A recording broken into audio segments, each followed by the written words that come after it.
Hello everyone, welcome back to the podcast. This is Check My Marks Bangladesh, and today let's talk about something we have all faced at some point in our lives, which is exam panic. Right, and I know this sounds like a very familiar thing, and we've all been through this whole exam panicking, during exam panic or before exam anxiety at some point in our lives. It could be due to the fact that you might not feel prepared. It could be a time crunch. It could be the fact that you just marked the wrong answers on the wrong section of your marking sheet. It could be a number of things, but that's exactly what I want to talk about today.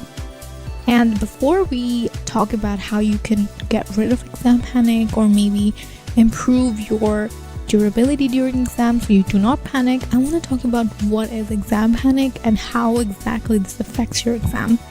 So first of all, exam panic usually happens when your brain is super overwhelmed.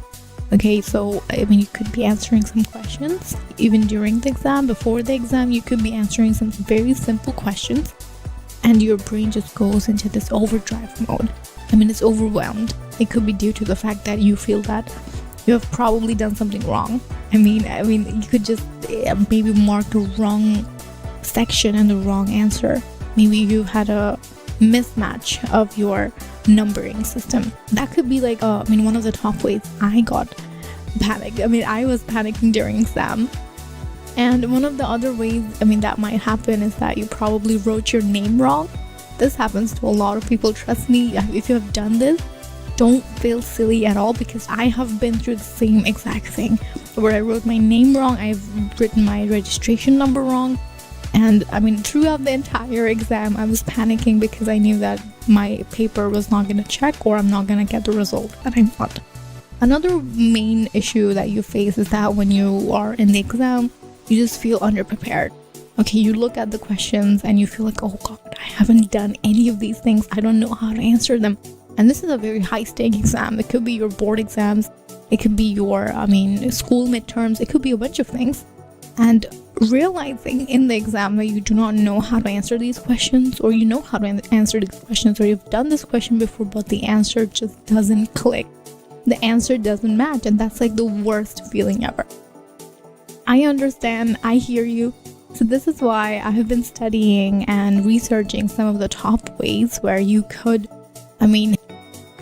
yourself during this moment of panic and anxiety, and maybe, just maybe, I don't want to talk about traditional topics or traditional ways to reduce your anxiety or stress. I want to talk about things that have actually worked, things that are used by people who have these panic attacks or they have very common anxiety, especially during high stakes situation. So I've come up with these tips, alright?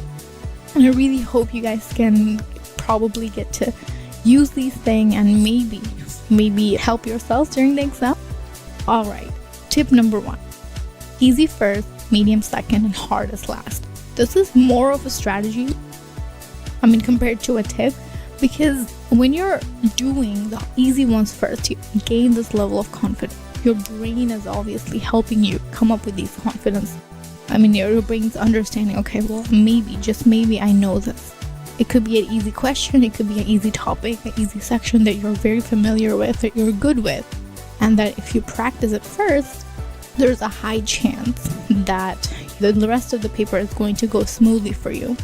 The medium ones that you're sure, but you're not really sure, you can go for them in the second priority. Keep these questions in the second priority, and for the last of the last, keep the hardest ones.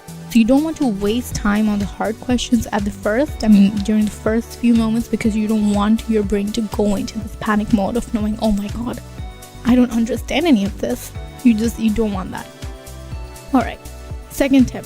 If you do end up panicking, so let's say none of this worked, you are panicking inside of the exam room, and maybe you're using more time in one section than you're allowed to, or that you've mentally allowed yourself to. Know that you just simply have to reorganize your strategy. That's it. You don't have to come up with something revolutionary. You don't have to change anything. Just know that if you're, let's say, using a higher section of your time, higher portion of your time in one section, just repeat the reverse process in the other question. Use less portion of time in the other questions. Because know something, if you are bad at one section, you might be just good at another section. So don't worry about this, and don't let the whole panic come down to another question while you're attempting another one, because that will result in a chain motion of wrong answers. Now, for the third and last tip is, know that if you are finding something significantly hard, others are also struggling in the same section. So let's say if you had a bad section or a bad question answer or something that you know that it's hard, know that other people have gone through the same thing. So you don't have to worry about your specific grades because other people have done worse than you. I mean, maybe somebody has done equally worse. So don't bother about the bad section, the hard sections. And don't let the worry from the first section continue to the second question. Make sure that doesn't happen, because you have to master your emotional strategy. You have to master your emotions so that they don't leak into your exam paper.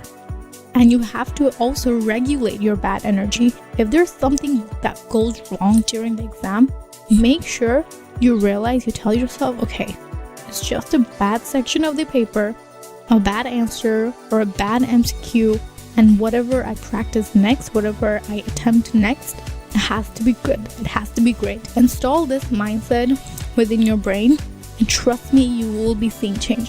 All right, so these are the tips that I had for you guys today. If you had any past experiences that you want to share with us, please do in the comments down below.